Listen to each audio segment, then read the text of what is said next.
पवित्र सोवळी एक तीच भूमंडळी ज्यांचा आवडता देव अखंडित प्रेम भाव। प्रस्तुत प्राप्त प्रसंगी कीर्तन रूपी सेवेकरता निवडलेला अभंग जगद्गुरु जगदवंदनीय देवनिवासी तुकोबाराय यांचा चार चरणाचा व गाथेतील संतपर या प्रकरणातील अभंग असून या अभंगातून तुकोबाराय यच्च यावत प्राणी मात्रांना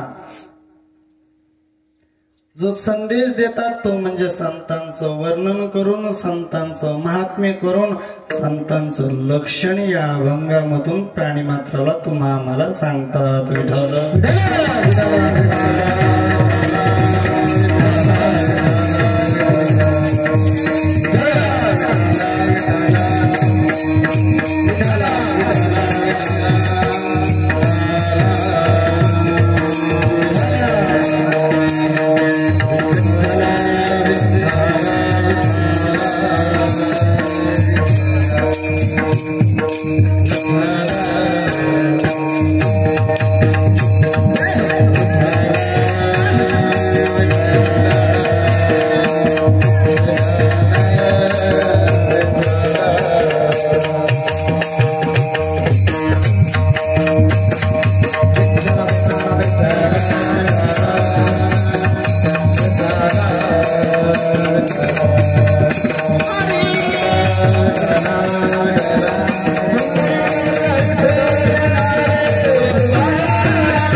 चिंतनाला सुरुवात करण्यापूर्वी थोडासा परिहार द्यायचा तो म्हणजे असा खोरोड या गावामध्ये चालू असलेला दरवर्षीप्रमाणे याही वर्षी सप्ताह अखंड हरिनाम सप्ताह त्यातील आजची जी तिसऱ्या क्रमांकाची सेवा आलेली आहे ती माझ्याकडे आलेली किशोर भाऊ नवघरे यांचा फोन आला त्यांच्या मार्फत ही सेवा माझ्याकडे आलेली आहे म्हणून ही सेवा यथामती यथा अवकाश करण्याचा प्रयत्न करतो। विठ्ठल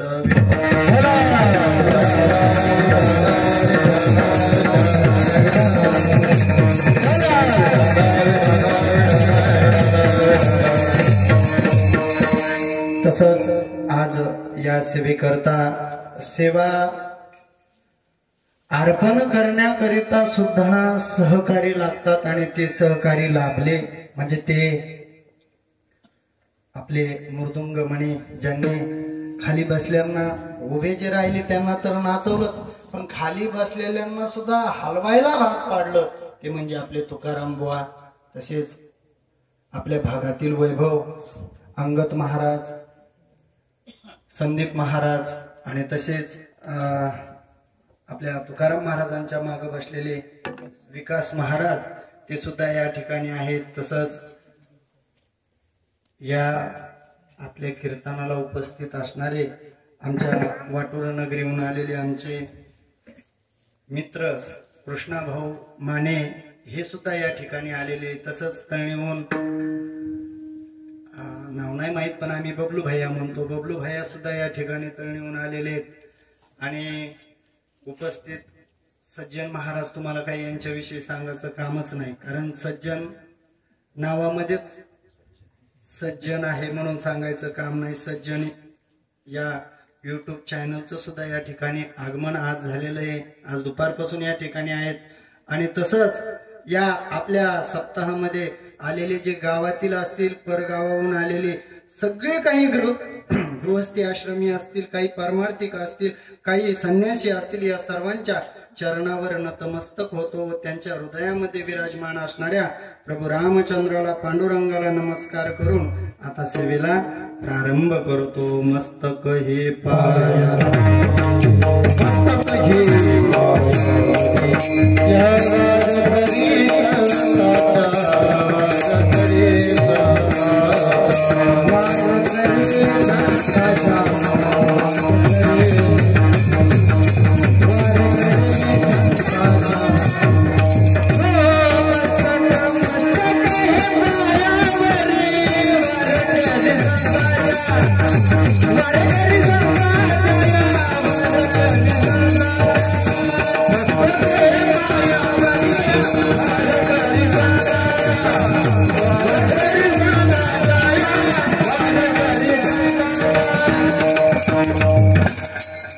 मस्तक हे पायावरी या वारकरी संताच्या अभंग सेवेकरता निवडलेला तुकोबारायांचा आहे.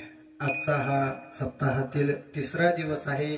जर का वारकरी संप्रदायाच्या दंडकानुसार विचार जर का केला तर आजचा असा काही लिखित नियम नाही आज संत पर घ्यावा, पण परंपरागत जो नियम आहे आजच्या तिसऱ्या दिवशी संतांचं वर्णन केलं जावं म्हणून संतांचं वर्णन करणारा सर्वांच्या कानश्रुत असणारा, पाठ नसल पण कानश्रुत असणारा हा अभंग आज आपण या ठिकाणी सेवेकरता घेतलेला आहे. विठ्ठल विठ्ठल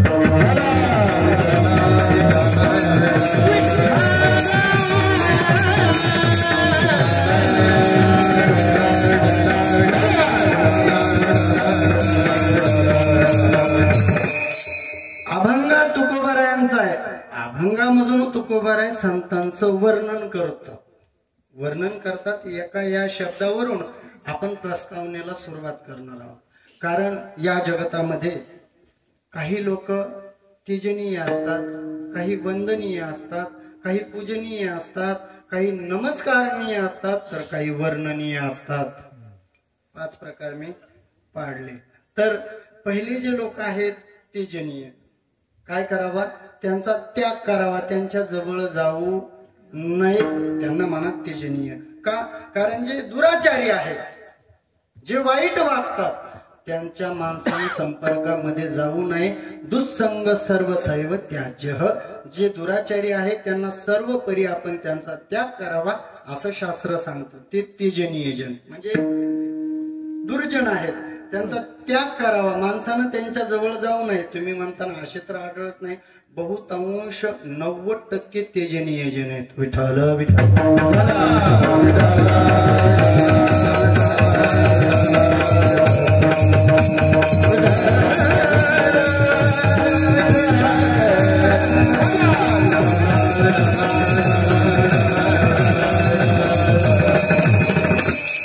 त्यजनीय म्हणजे कोण? जे स्वतःचंही नुकसान करतात आणि दुसऱ्याचंही नुकसान करतात. यांना दुर्जन म्हणायला काही हरकत नाही. त्याचा व्यवहार काही याला बघायचं काही काम नाही.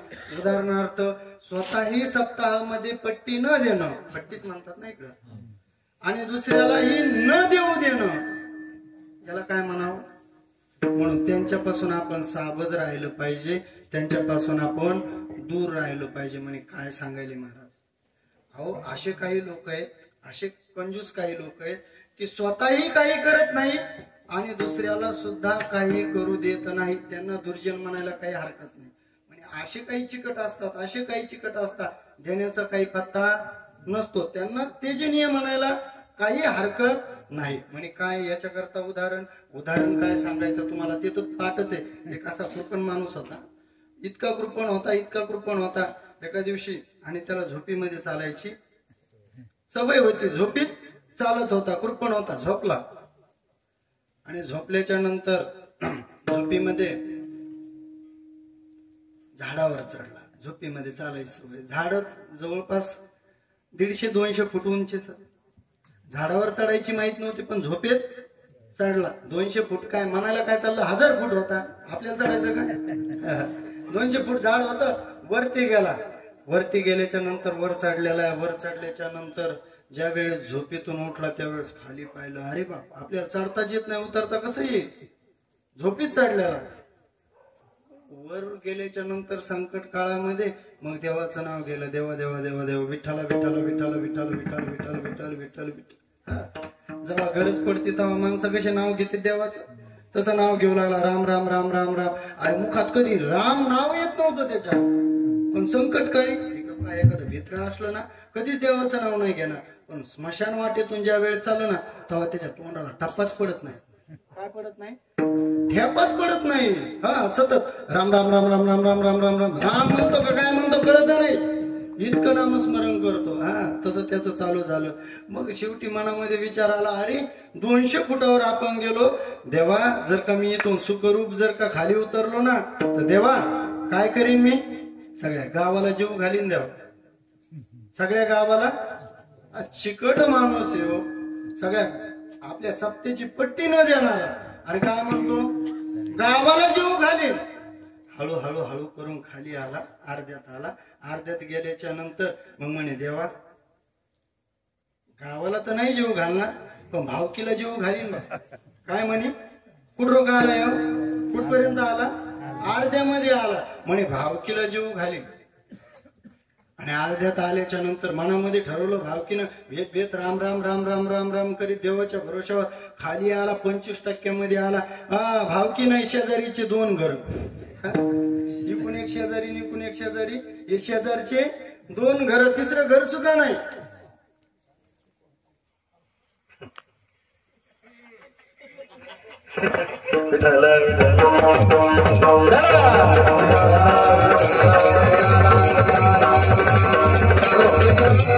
शेजारचे 2 घर जीव घाली म्हणे. परत खाली येतोय. खाली आल्याच्या नंतर म्हणे, देवा इतके तर नाही, पण घरातले जीव घालतो बा. म्हणजे घरातले का उपास तू होता काय रे. हा चिकट या दुसंग सर्व थैव त्याज्य, जो दुराचारी आहे त्याचा त्याग करावा. यांचं वर्णन सुद्धा मुखानं करू नये. त्याने सुद्धा चिकट माणसाचं जर का मुखातून वर्णन केलं ना, तर त्याचा सुद्धा दोष लागतो आपल्याला. म्हणून त्यांचं कृपणाचं नाव घेऊ नये. हा शास्त्र सांगतं 6 माणसाचं नाव घेऊ नये. त्याच्यामध्ये ज्येष्ठ अपत्य, हा मोठा जो अपत्य आहे आपला, कोण, मुलगा आहे, मोठा मुलगा आहे, त्याला जुन्या काळामध्ये, पूर्वीच्या काळामध्ये नेहमी मोठ्या मुलाला काहीतरी टोपण नाव असायचं. बाळू, पांडू, त्याचं नाव काही असो, गोट्या, बंट्या, बबल्या, गोल्या, काहीही नाव, पण टोपण नावानं बोलवतात. का, कारण जो ज्येष्ठ अपत्य आहे ना, ज्याला आपलं हित व्हावं वाटतं ना, त्यांनी ज्येष्ठ अपत्याचं नाव सरळ घेऊ नये. हा तसं कृपणा, हा त्याच्यामध्ये एक शब्द घातलेला आहे शास्त्रकारानं. जो कृपण आहे, जो चिकट आहे, त्याचं सुद्धा नाव घेऊ नये. कारण तो कसा असतो, दुराचारी असतो. म्हणून जो दुराचारी आहे त्याचा त्याग करावा. म्हणजे तो तेजनीय. कसा आहे, तेजनीय. काही लोक वंदनीय असतात. काय करायचं असतं त्यांना, फक्त वंदन करायचं असतं, पाया पाडायचं असतं. त्यांचं सुद्धा वर्णन करू नये. वास्तविक पाहता गुरूंचं स्वतःचं नाव घेऊन, त्यांचं नाव घेऊन ते सुद्धा वर्णन शास्त्राला मान्य नाही. गुरुचं आपल्या मुखानं नाव घ्यावं आणि आपण गुरुचं वर्णन करावं, शास्त्राला मान्य नाही. गुरुचं वर्णन करत असताना काहीतरी उपमा द्यावी त्या गुरुला आणि नंतर त्या गुरुचं वर्णन करावं किंवा श्री गुरु म्हणून वर्णन करावं. सरळ ज्ञानोबारायांनी जे गुरुचं वर्णन केलं तिथं निवृत्तीनाथाच्या पायी असं नाही म्हटलेलं. ज्ञानोबारायांनी किंवा गुरुवर माझा विश्वास आहे, गुरु माझे निवृत्तीनाथ तारक आहे असं नाही म्हणले. काय म्हटलेले, श्री गुरु सारिका वर्णन जे केलेलं आहे निवृत्तीनाथाचं नाही. फक्त एका ठिकाणी सहसा आपल्याला निवृत्तीनाथाचं नाव आठवतं. काय, निवृत्ती चातक इच्छित आहे. हा निवृत्ती चातक इच्छित आहे म्हणजे निवृत्तीचा चातक असणारा पक्षी ज्ञानोबाराय इच्छा करतात. या अभंगामध्ये, इतरत्र ज्ञानेश्वरीमध्ये क्वचित काही जागेवर उगत तुरळीक जिथं नाव घेण्याची आवश्यकता आहे अशा जागेवर नाव आढळ. पण गुरुचं सरळ नाव घेऊ नये असं शास्त्र सांगतं. म्हणून गुरु सुद्धा वर्णनीय नसतात. गुरु वर्णनीय नसतात कारण गुरुचं सरळ नाव घेता येत नाही. मग वर्णन कोणाचं करावं, वर्णन कोणाचं करावं. आणि काही भक्त कसे असतात, वंदनीय असतात. त्यांना लांबूनच वंदन करायचं असतं. कोण, त्याच्यामध्ये नेते लोक घ्यायचे, त्यांचं कधी ऐकायचं पण ग्रहण करायचं. हा जय हरी, आले जय हरी, या चालले, या धन्यवाद. हा हे वंदनीय. हा पण वर्णनीय फक्त एकच, कोण, ते म्हणजे संत विठ्ठल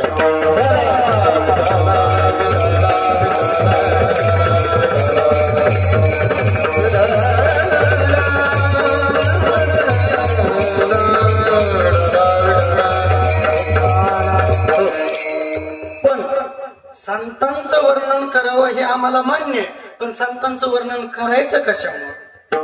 तुकोबाराय जे वर्णन संतांचं करतात त्या संतांचं वर्णन केल्याच्या नंतर आमचा काय फायदा? प्रयोजनम अनुदेश्य मंदोपी नपी वर्तते. हा, प्रयोजना वाचून मंद माणूस सुद्धा कोणत्या कार्यामध्ये प्रवृत्त होत नाही. मग तुकोबाराय म्हणतात गुरूंचं संतांचं जे वर्णन केलेलं आहे तुकोबारायांनी ते वर्णन आम्ही कशामुळे करायचं? संतांचं वर्णन कशामुळे करायचं? साहजिक प्रश्न आहे ना. या अभंगातून तुकोबाराय संतांचं वर्णन करतात. अहो पण संतांचं वर्णन कशामुळे? एखाद्याला सांगितलं अरे बाबा ह्यो दगड घे आणि त्या पुढे बसलेल्या मामाला मार ज्यांच्या डोक्यात टोपी नाही त्यांना. ते काय म्हणणार? मी मारतो पण कशामुळे? टोपी नाही म्हणून. काय टोपी नाही म्हणून? त्याला काहीतरी कारण सांगावं लागेल ना. कारण मंद माणूस सुद्धा कारणा वाचून कार्यामध्ये प्रवृत्त होत नाही किंवा फला वाचून कार्यामध्ये प्रवृत्त होत नाही. काहीतरी त्याच्या मागे कारण असलं पाहिजे, प्रयोजन असलं पाहिजे, फळ असलं पाहिजे, म्हणजे त्या कार्यामध्ये मनुष्य काय होतो? प्रवृत्त होतो. अरे बाबा तू त्यांना दगड मार, मी तुला 10 रुपये देतो असं म्हणल्याच्या नंतर मग तसं सांगा ना. संतांचं वर्णन केल्यावर तुकोबाराय नेमका फायदा तरी काय होतो? तुकोबारायने या अभंगात नाही सांगितलं पण ज्ञानेश्वरी मध्ये सांगितलेलं. 13वा अध्याय. हरपले आपण पे पावे तै संता ते पाहता जीवसावे म्हणून वानावे ऐकावे तिची सदा. वा पप्पा दे विठ्ठल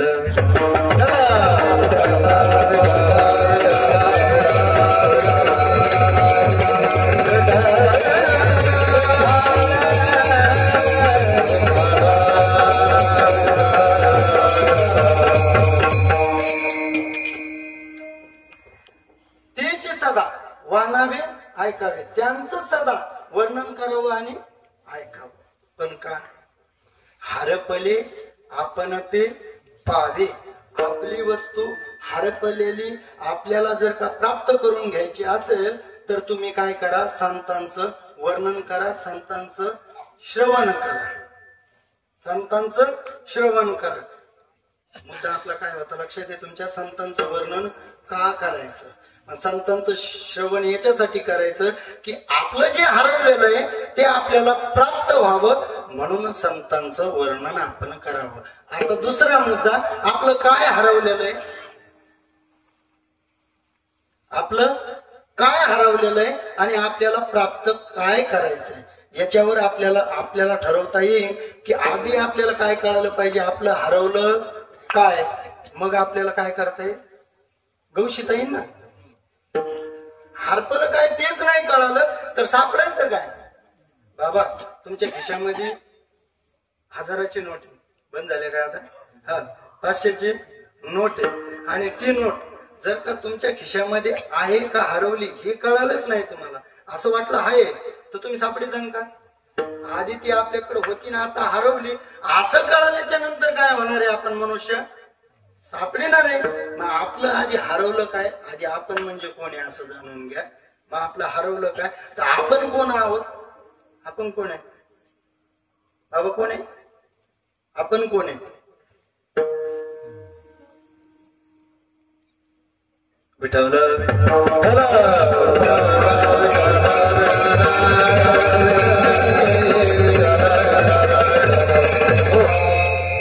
आपण कोण आहे आधी हे जाणून घ्यावं लागेल. आपण कोण आहे? आपण कोण आहे हे जर का नाही कळालं आपल्याला तर हरवलं काय कळणार आहे? आपण म्हणजे हा जो मरणारा देव आहे, हा जो तुमच्या समोर दिसणारा 3.5 हाताचा देह आहे, हा पण आहेत का? जास्त खोल घुसायला पण हा जो देह आहे, हा देह आपण आहोत का? नाही. मग आपलं स्वरूप काय आहे? मी तो वासुदेव तत्व, मी तो वासुदेव तत्व, येईल विचारे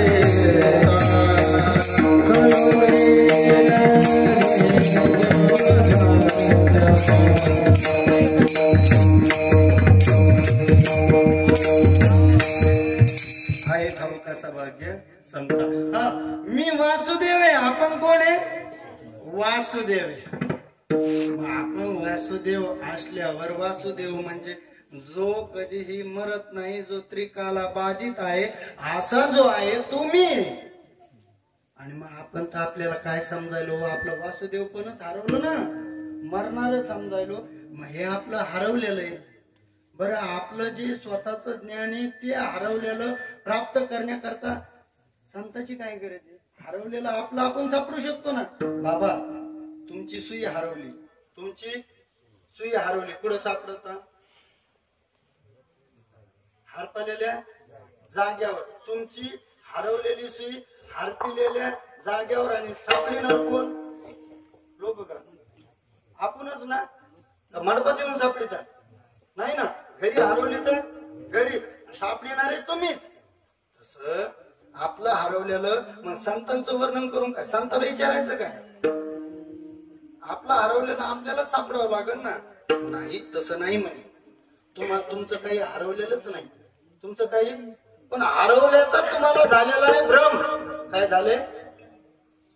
काय? भ्रम नाही, भ्रम. तुम्हाला काय झालं?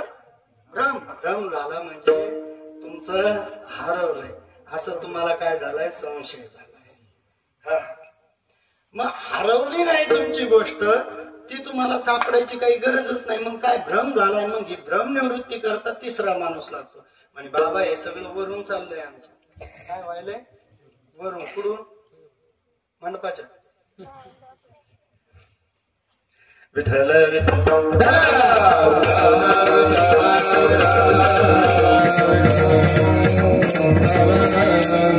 आपलं जे हरवलेलं स्वरूप आहे ते सापडण्याकरता तिराईत माणूस लागतो. कारण आपल्याला फक्त भ्रम झालेला आहे. तुम्हाला पूर्वीचा काळ आठवतो बाबा? पूर्वीचा काळ.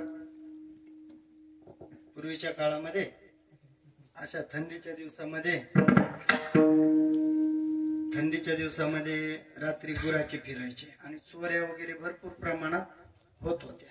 म्हणून ते गुरखी म्हणतात ना, त्याला गुरकूच म्हणतात ना. हा, ते गुरकू काय करायचे?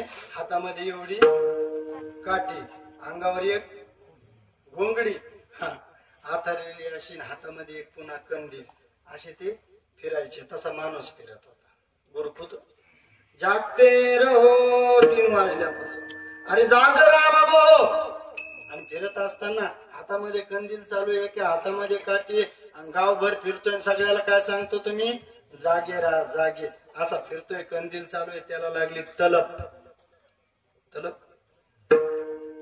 तलप माहितीये का सगळ्याला? तलप सांगायचं काही काम? खेडा भाग आहे ना आपला, ग्रामीण भाग. तिथं तलपी काही सांगायचं काम नाही. तलप लागाव त्या माणसानं. फुटाणाची फुटाणं आवतो उभं आहोत. पेरणीच्या टायमाला उभं सोडून 3-3 फुटाणं सोडून पलीकडे जाते तो लोक. म्हणजे ती काय करावी लागते? एकदा तलप आली की ती काय करावी लागते? पूर्ण करावी लागते, आहे का नाही? तलप. ज्ञानोबाराय सुद्धा त्या तलपीचं वर्णन तोंड भरून करतात बर का. पण आम्हाला कसं कळणार? आम्ही ज्ञानेश्वरी पारायणच बंद पाडलं. ज्ञानेश्वरी पारायण बंद आहे वाटतं. त्याच्यावर नाही दिसलं बा, नुसतं रामकथा नाही. ज्ञानेश्वरी म्हणजे आपल्या महाराष्ट्राचा जीव का प्राण, ज्याच्यासाठी ज्ञानोबारायांनी आई वडिलांचं सुद्धा देहांत प्रायश्चित ज्ञानोबारायांच्या घेतलंय. म्हणजे आई वडील सुद्धा ज्या ज्ञानेश्वरीसाठी, आपल्याला जी ज्ञानेश्वरी भेटते पाहायला, त्याच्यासाठी ज्ञानोबारायांचे आई वडील सुटलेत. आणि आई काही त्याग केल्यापासून काही प्राप्ती होत नाही. काही प्राप्त करण्याकरता काहीतरी त्याग मनुष्याला करावाच लागतो. ज्ञानोबारायांनी जन्मदाते आई वडिलांचा त्याग केलाय हो. सुटले ते, देहांत प्रायश्चित घेतलं. आणि त्याच्यानंतर त्या समाजासाठी काय नाही हो त्या ज्ञानेश्वरी सारखं. जगाच्या पाठीवर अशी एकमेव भाषा आहे. कुंकुन फिरंग कितीक अर्थ गहन काढण्याचा प्रयत्न करा, तिच्यातून अर्थ निघतच जातो, निघतच जातो. अजून सुद्धा एक सुद्धा पट्टा उठला नाही. मोठे होऊन गेले आपल्या संप्रदायामध्ये. मग ज्ञानोबारायांच्या पाठी मागचे सगळे संत, जोग महाराज धरा, खांदारकर गुरुजी धरा, कोणी धरा, पण असाच अर्थ या ज्ञानेश्वरीचा म्हणणारा छाती ठोकून सांगणार अजून पैदा नाही. ते वेळे होते असं मला नाही म्हणायचं. कारण ती ज्ञानेश्वरीची भाषाच इतकी गहन आहे. कशी कशी आहे ज्ञानेश्वरी? कशी आहे ज्ञानेश्वरी? जशी देवी का देवी? कोणती? पार्वती. हा, तिचं जसं चेहरा डबल डबल पावा. अहो एकदा लग्न झालं त्या बायकोचा चेहरा जर का पाहिला ना, तो खरंबा झालेला आहे ना. तिचा चेहरा पाहिला ना, तो चेहरा 10 वर्षांनी पाहिला, लेकर बाळ झाल्यावर ती दिसली की तोंडातून शानी घाल सुरू होते की नाही. पण देवीचं स्वरूप पाहिलं ना पार्वती आई साहेबांचं, हा काय नित्य आणि नूतन. हा, देवीचं स्वरूप नित्य आणि नूतन. कवा पा पार्वती आई साहेबांचा चेहरा पा, कवा पा नित्य नवाच वाटतो तो आणि नूतन वाटतो. कसा? नित्य आणि नूतन, नवीनच वाटत जातो. कवा पा, किती बारे पा. अहो बघत बसलं तरी प्रत्येक क्षणाला वाटतं की हे नवीन स्वरूप आहे देवी. तैसे गीताशास्त्र देखील नित्य नूतन. हा, तसं आहे गीताशास्त्र. आणि ते गीताशास्त्राच स्वरूप म्हणजे हे आपली ज्ञानेश्वरी. काय नाही ज्ञानेश्वरीमध्ये? ज्ञानेश्वरीमध्ये काय नाही. या भारतामध्ये किंवा महाभारतामध्ये जितकं काही ज्ञान आहे ना, ते सगळं कोणाचं आहे? व्यास उच्चिष्ट जगत्रय म्हटलेलं आहे ना. व्यास उच्चिष्ट जगत्रय म्हटल्याच्या नंतर ही तरी कुठून आलेली ज्ञानेश्वरी? व्यासाचं उष्टच आहे. फक्त एवढं आहे की व्यक्त केलंय ज्ञानोबा आहे. आणि मग त्या गीतेत काय नाही? गीतेमध्ये ज्ञानेश्वरीमध्ये काय नाही? अर्थ सगळंच काही आहे. आणि ज्ञानेश्वरी सोडली म्हणजे तुम्ही सप्ताह सोडला. राग नका येऊ देऊ पंचकमिटी. ज्ञानेश्वरी सोडली म्हणजे ज्ञानेश्वरी सगळं आहे ना. तुम्हाला मी मुद्दा काय मांडला? ज्ञानेश्वरीमध्ये सगळं आहे. महाभारताचं जितकं काही ज्ञान आहे ते उग छोटासा तुकडा लोकाला आधीच ताळस येतो सगळ्याला. परमार्थ करायचं मला उग थोडासा टाइम भेटत असला तर तुम्ही तितकं तरी वाचा बाबा. एक तरी होवी, ते एक तरी वाचा. मग एक तरी वाचण्याकरता ते छोटासा त्या महाभारताचा छोटासा खंड केला. हा, महाभारताच्या एके पर्वामध्ये आली ती ज्ञानेश्वरी. आणि त्या ज्ञानेश्वरीला वगळलं म्हणजे सगळंच वगळलं ना. हो विठ्ठल विठ्ठल.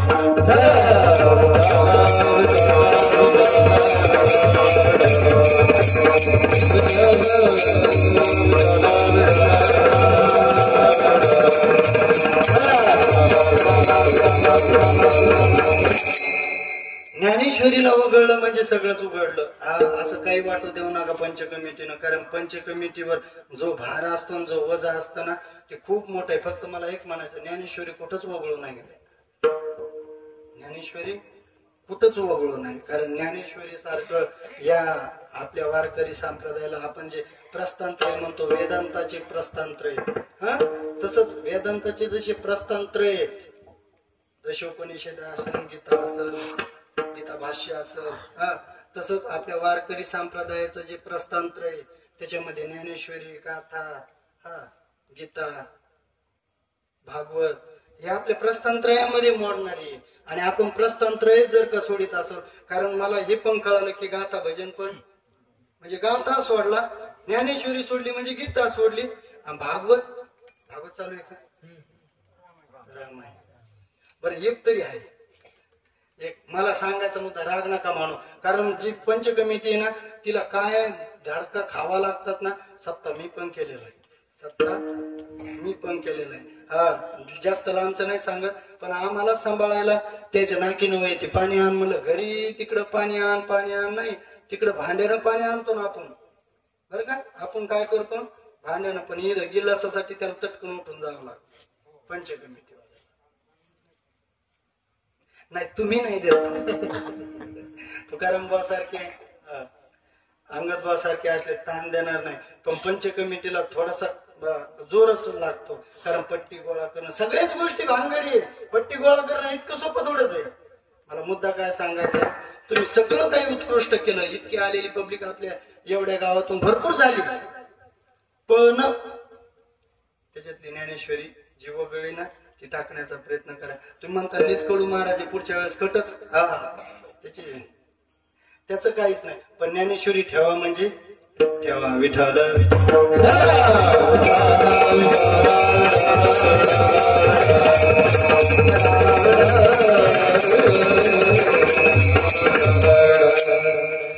गुरखू होता बाबा, गुरखू. त्याला लागली तलप, तलपीहून पुढे गेलो पहा.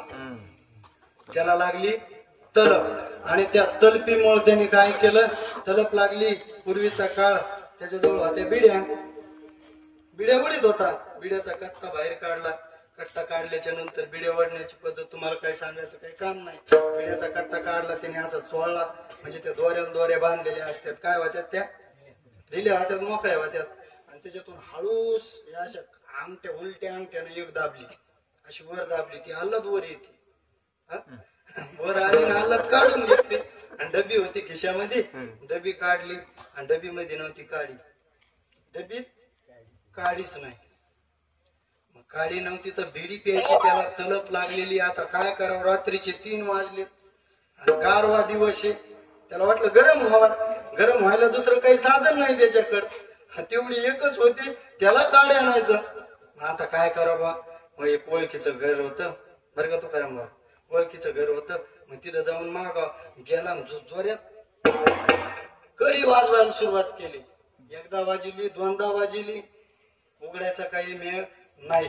तिसऱ्यांदा हे मोठ्यानं हातात काठी होती का, काठीनच वाजली. कटाळून माणूस बाहेर आलेला. हे म्हणे काय झोपू दे ना, 3 वाजल्यापासून उठायलास. अरे काय नाही म्हणे, मला बिडी प्यायची आणि काड्या सांगल्या. या माणसानं त्याला वरून खाली पाहिलं. कोणी दरवाजा उघडणार ना त्या गुरकुला, वरून खाली पाहिलं म्हणजे अरे तो येडा आहे का रे, हातामध्ये कंदील येतोय हातात.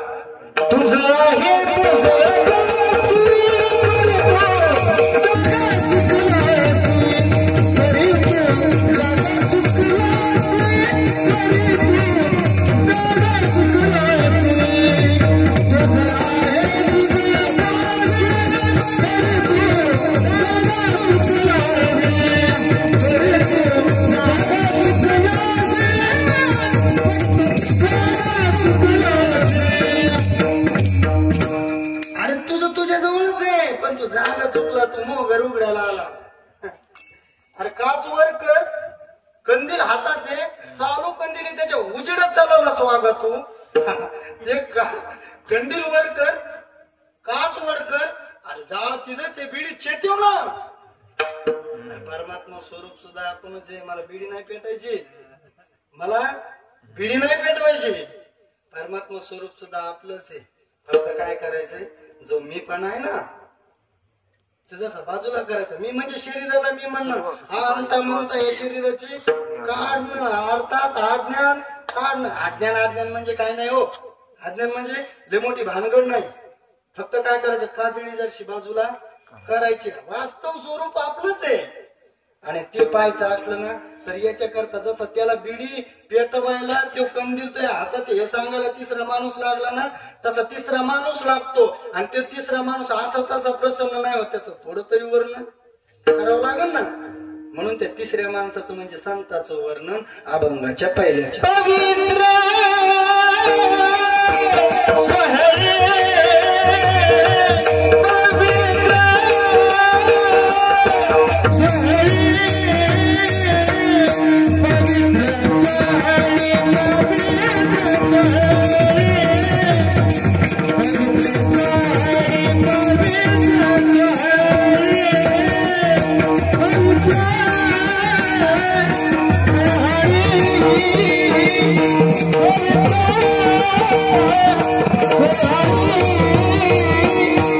पवित्र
पवित्र सोवळी एक तीच भूमंडळी. संत कसे, संताच्या वर्णनाला सुरुवात केली. संत कसे पवित्र आहे, कसे पवित्र. मग पवित्र कशाला म्हणावं? पवित्र त्याला म्हणा जे अपवित्र नसतं. मग अपवित्र कशाला म्हणावं? हा बोल का वाजत सर वा, ते तर झोपलीच. विठाल विठाल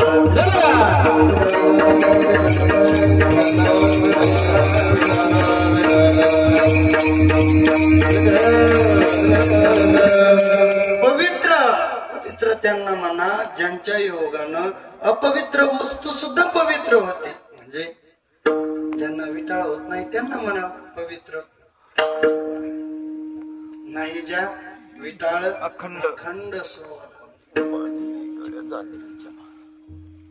ज्याला विटाळ होत नाही त्यांना सोहळ म्हणा, त्यांना पवित्र म्हणा. बरं ठीक आहे, हा संत पवित्र आहे. ज्यांना मरणाचा विटाळ नाही आणि जन्माचा विटाळ नाही आम्ही मान्य करतो. संत पवित्र आहे, सोहळे मान्य करतो. त्यांना जन्म मरणाचा विटाळ नाही. पण ते नेमके एकच पवित्र आहे असं कसं हो? जगामध्ये एक तीच भूमंडळी, भूमंडळामध्ये एकमेव तेच संत पवित्र आहे असं कसं विधान करताना तुकोबा आहे? कारण दुसरं काही पवित्रच नाही म्हणतात ना.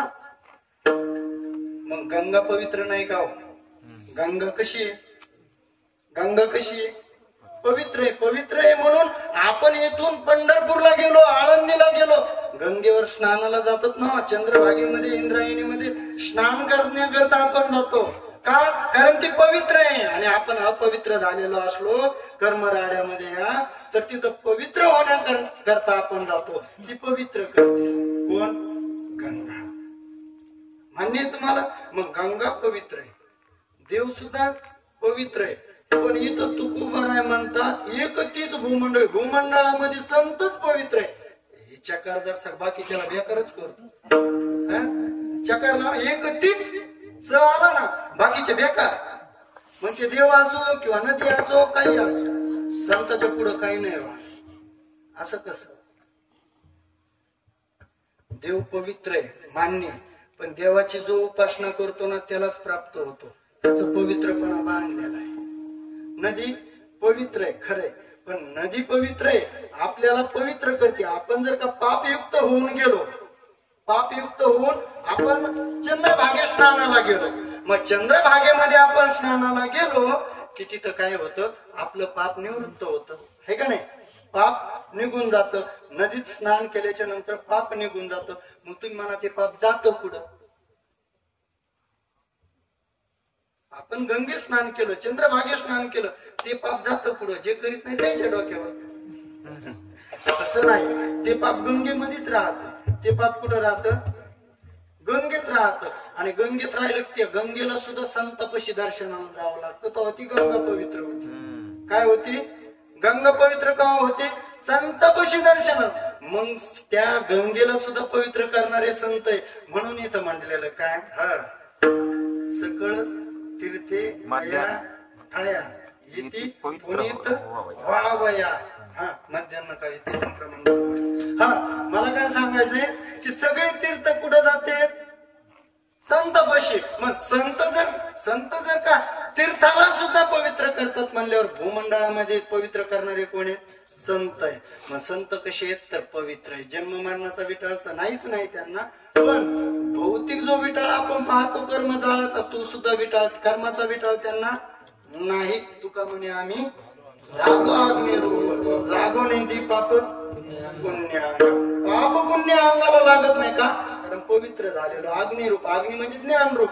आम्ही ज्ञानरूप झालो म्हणून पाप पुण्य आम्हाला लागत नाही. पाप पुण्याचा विटाळ आमच्याकडे चालत नाही. मग पाप पुण्याचा विटाळ आमच्याकडे चालत नाही असं तुकोबाराय म्हणतात. त्या संतांचं वर्णन सुद्धा काय केलं की ते पवित्र आहेत, सोहळे, आणि एकमेव तेच पवित्र आणि सोहळे भूमंडळावर. अजून काय लक्षण हो? कसे असतात संत? कसे असतात? अभंगाचं दुसरं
सांगायला सुरुवात करतात. ज्यांचा आवडता देव, ज्यांना देव आवडतो त्यांना संत म्हणा, त्यांना संत म्हणा. त्यांचा अजून अखंडित प्रेम भाव असतो. देवाच्या ठिकाणी प्रेम भाव अखंडित खंड रहित प्रेम भाव करतात. ज्यांचा आवडता म्हणलेलं आहे बरं, देव आपल्यालाही आवडतो पण आपल्याला खंड रहित नाही, खंड युक्त. तिथं कसं आहे, अखंडित प्रेम भाव पण आपला खंड युक्त प्रेम भाव आहे. कसा, आपल्यामध्ये तुकडे पडतात, तुकडे म्हणजे अखंड सतत आपल्याला देव. हा, वारीच्या वाटानं जाऊ लागलो की माऊली माऊली माऊली माऊली माऊली माऊली. वारी संपली, गावाकडे आली तर बायको इकडे आलं की आपल्या आपल्या प्रेमामध्ये खंड पडतो. प्रेमाचे जर का सांगायचं झालं तर माऊली वर्णन करतात, किती आवडतो देव, किती भाऊ आवडस.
किती आवडशी बहु आवडशी जीवापासून. हा, देवा किती जीवापासून.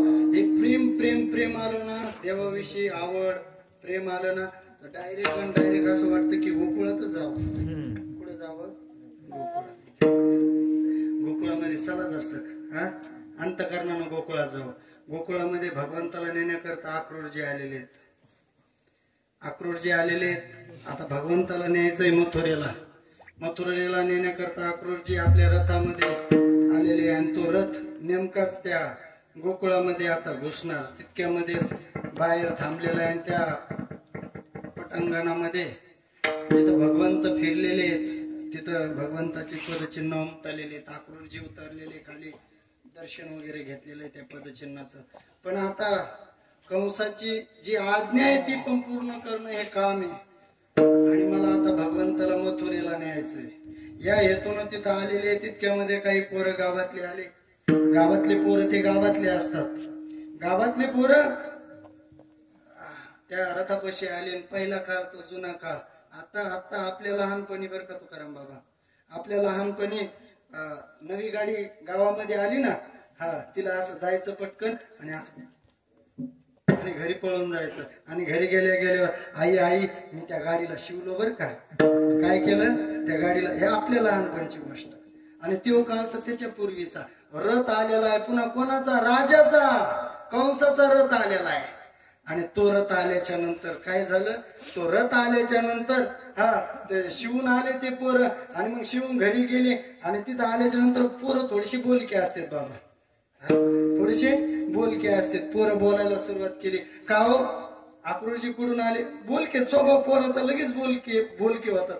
पण त्याला कळलं असं जर सांगितलं तर बोलके होते, नाही तर झोपते, नाही तर झोपते. कळालं असं जर का बोललं माणूस तर, आणि त्याला कळावं म्हणल्यावर त्याला कळायला काय, इथं काय कार्टूनच्या गोष्टी नाही सांगायच्या मला. आणि नुसता हास्या करायला इथं आलेलं मी तमासगीर पण नाही. जे चिंतनामध्ये आहे ते मांडण्याचा प्रयत्न करायला. हा काय चाललं, ती मुलं बोलके होते. मग बोलके मुलं कशी असतात? मुलं पटकन बोलतात, बायका पटकन बोलतात, पण माणसं पटकन बोलत नाहीत बरं. असे घडा घडा घडा, हा, जरा मिटक्या मारून राहतात, आतल्या गाठीच्या. मोकळं हसत नाही, मोकळं बोलत नाही, बोलले तरी हळूच बोलते. माणसं बोलत नाही. माता माऊली जर का रिक्षामध्ये, जर का आपण बसमध्ये, जर का कुठं, आता लोक तर गाडीच नव्हती आपल्याकडे, गाडी आली आणि गाडीमध्ये त्या बसमध्ये आली. पूर्वी फिरायचो कुठं कार्यक्रमाला गेलो की माता माऊली जवळ महाराज दिसतात वाटतं, नाही पोतराज बोलायला सुरुवात करतात. पण हो महाराजच आहे. मग कीर्तन करीत असता, नाही पाकिट मारतो, विचारायची गोष्ट आहे का? नाही पण बोलतात. बरं महाराज दिसतात कीर्तन करीत असले तर आमच्या गावाकडे मोठा सप्ताह होतो, मग तुम्हाला सांगतो ह्या बारीस बोलायला बाया सुरुवात करतात. लेकर पण तशी बोल कर, ओ बाबा कुठून आले? अरे मथुरेहून आलोय. कशासाठी? तो तुमच्या गावामध्ये गोपाळ नाही का? तो गोपाळ आवाज तुमच्या राजाचं पोरग कृष्ण म्हणा ना. हा ते कृष्ण, त्याला न्यायला आलो. कृष्णाला न्यायला मारतोच तुला, थांब. इतकुल्यापर्यंत दगड उचलले. किती प्रेम असेल त्या कृष्णावर. कोणाला? अक्रूरजीला. अरे नाही बाबा नाही, त्याला न्यायला आलो पण असं मारून मी आपल्या भागाचा जो राजा आहे, आपल्या देशात जो राजा आहे त्याचा मी सेवक आहे आणि त्याचा रथ घेऊन आलो, तुमच्यावर कारवाई होईल. मग रडत बसले. आता काही चाललंय ना, याला कसं मारावं? पोलिसाला कोणी मारून जमतं का आणल्या करानं? नाही जमायचं. राजाचा माणूस आहे, राजकारभारी. रडू लागले म्हणे. अक्रूरजी म्हणे नाही नेत मी, कृष्णाला नेत नाही, पण मला त्याचं घर मला भेटू तर दे ना. बघा बाबा आमची शपथ आहे, कृष्णाला नेऊ नका बरं तुम्ही. नाही नेत बाबा, दाखवा घर. मग अक्रूरजीनं रथ गावामध्ये आणला आणि हळूहळू धक्क्या पावलं ना पोरं त्या अक्रूरजीला नंद राजाकडे नेऊ लागले. नेल्याच्या नंतर तिथं राजवाड्यामध्ये नेल्याच्या नंतर त्या झोपाळा बांधलेला होता, त्याच्यावर नंद बाबा असे मस्त उशी टेकून असे पौडलेले होते. पायापाशी माता यशोदा होत्या, पाय दाबू लागलेले. आणि लांबूनच लेकरांना सांगायला सुरुवात, ते आमचे अन्नदाता आहेत पा.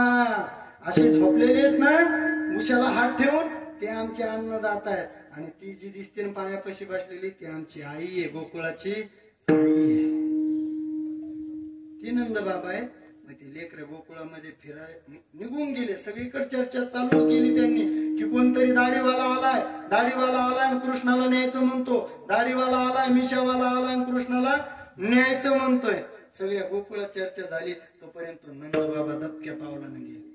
गेल्याच्या नंतर तिथं विठ्ठल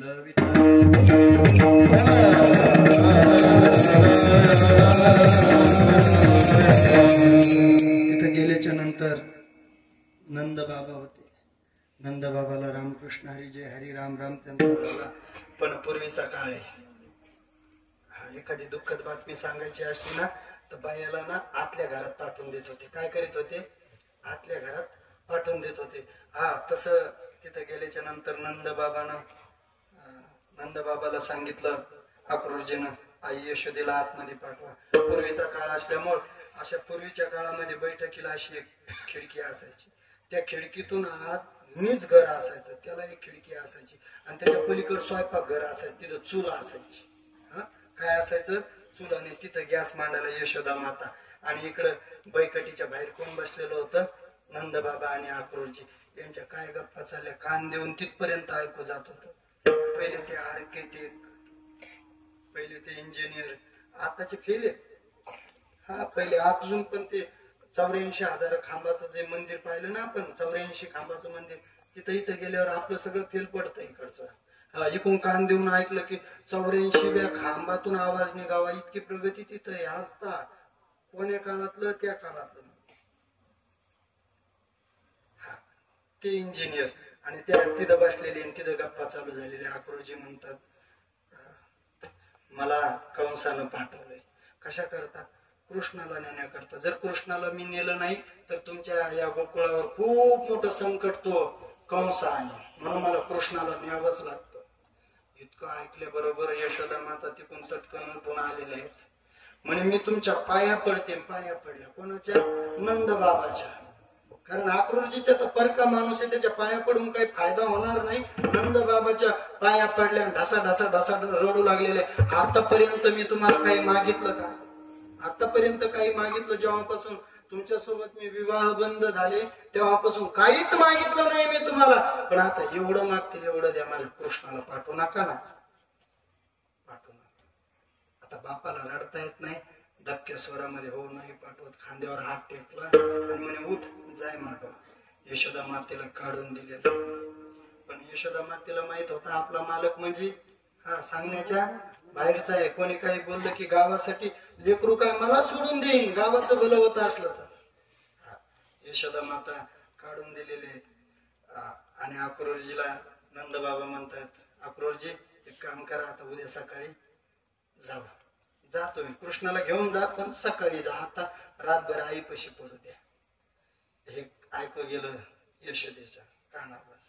यशोदा आई साहेबांना अशी परत घेतलेली, परत घेऊन काय करतात, संध्याकाळची वेळ होऊ लागली, कणिक मळायला बसल्या. कणिक मळीत असताना डोळ्यातून अश्रू ढसा ढसा ढसा.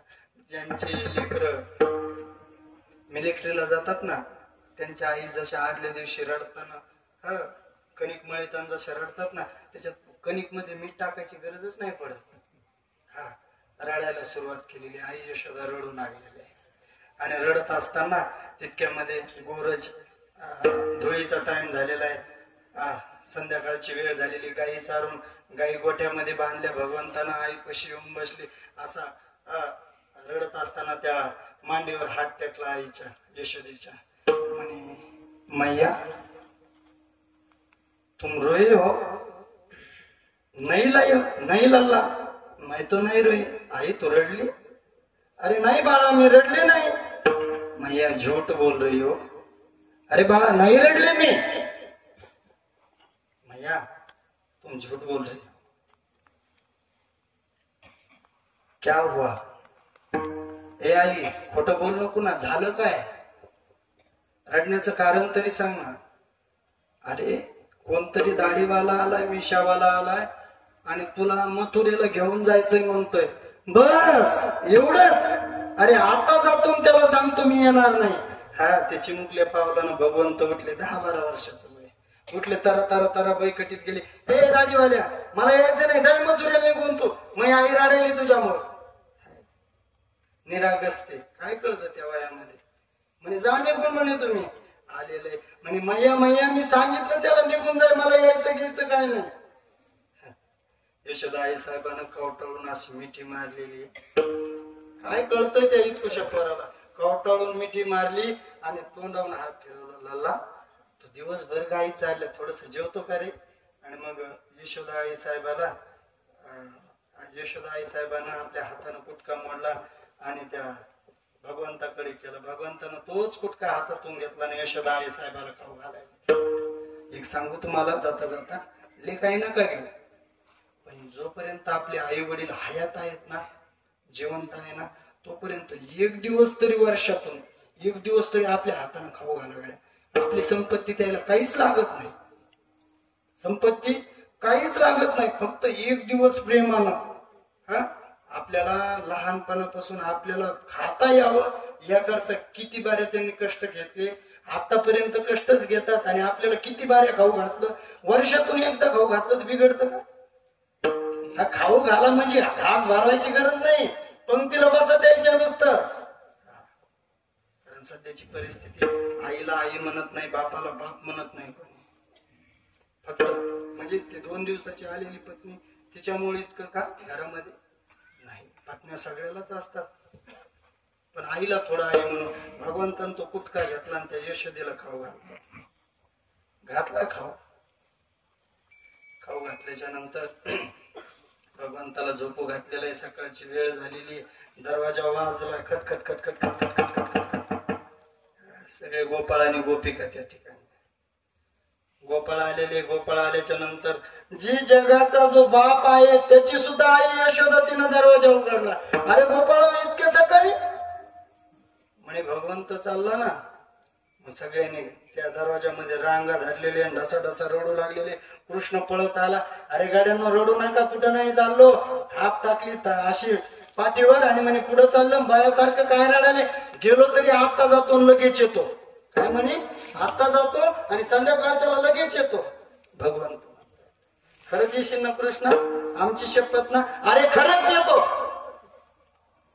अजून सुद्धा त्या गोकुळामध्ये आपण गेलो ना तर त्या गोकुळातले सगळे बाळ गोपाळ आहे ना त्या मारुतीच्या मंदिराकडे येतात आणि त्या मथुरेकडे टक लावून पाहतात संध्याकाळी आणि नामस्मरण करतात. त्यांना जर विचारलं ना असं का करतात, आम्हाला त्या भगवंतानं सांगितलंय संध्याकाळी परत येतो म्हणून आणि तो येणार आहे, आज नाही आला तो उद्या येईल म्हणून त्याची वाट पाहतो म्हणतात. भगवंत म्हणले येतो मी, काळजी करू नका. थाप टाकली, समजून सांगितलं. तितक्यामध्ये गोपिका आलेले आणि गोपिका आल्यानंतर त्या गोपिकानं काय केलं धरणीवर पडल्या, त्या जमिनीवर पडल्या. बोला बाबा काय केलंय? जमिनीवर पडल्या. रथी चढले चक्रपाणी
भगवंत रथामध्ये चढल्याच्या नंतर रथी चढले वनमाळी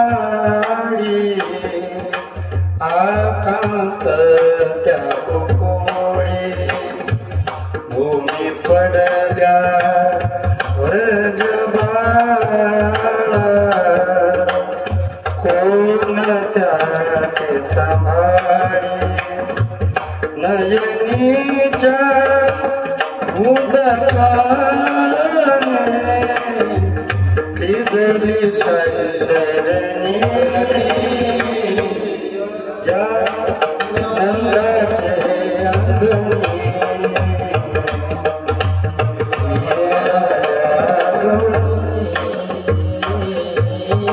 खाली पडलेले जमिनीवर त्या गवळणी रथ घालून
वाचवा, सोडून द्या, प्राण आमचा घेऊन जाऊ नका अशी विनंती केली. प्राणाहून सुद्धा देव आवडत होता हो.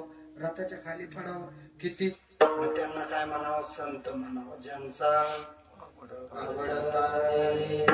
अजून संत कसे येतो, अभंगाचं 3रं चरण. तिचं भाग्य